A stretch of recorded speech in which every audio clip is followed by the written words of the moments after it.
आपण दिशा आणि उपदिशा हा घटक पाहणार आहोत।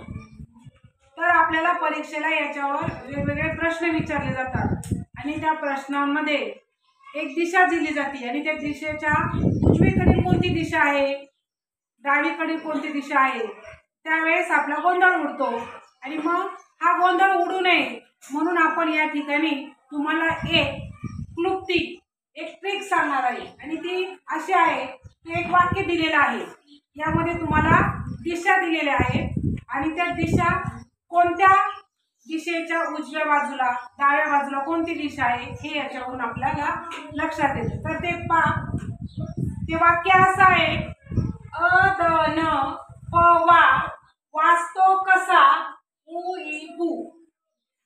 आता आपण प्रात्यक्षिकाद्वारे त्याचा अभ्यास करूया। तर या ठिकाणी हे तर तुम्हाला सर्वांना माहित आहे, उत्तर आणि दक्षिण, त्यानंतर इथं या ठिकाणी पूर्व आणि पश्चिम। आता ह्या आपल्याला मुख्य दिशा आहेत ह्या माहिती आहे, पण उपदिशा नेमकी कोणत्या दिशेच्या बाजूला कोणती दिशा आहे हे पाहण्यासाठी आपण द म्हणजे काय आहे, दक्षिण, बरोबर। मग दक्षिणच्या आधी कोणती आहे, आग्नेय। कोणती आहे, आग्नेय।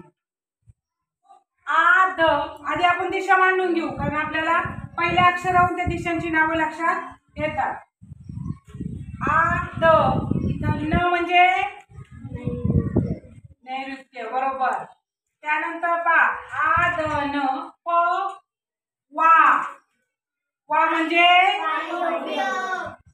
वाचतो कसा, या ठिकाणी वाचतो कसा फक्त म्हणायचंय, वाचतो कसा उ इ उ म्हणजे ई म्हणजे दिशाने। लक्षात आलं?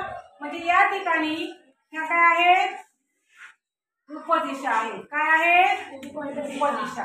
कारण आपल्याला परीक्षेला प्रश्न विचारला की उत्तर दिशेच्या उजवीकडील दिशा कोणती आहे, डावीकडील दिशा कोणती आहे, तर तुम्हाला या ठिकाणी हे सांगता यायला पाहिजे।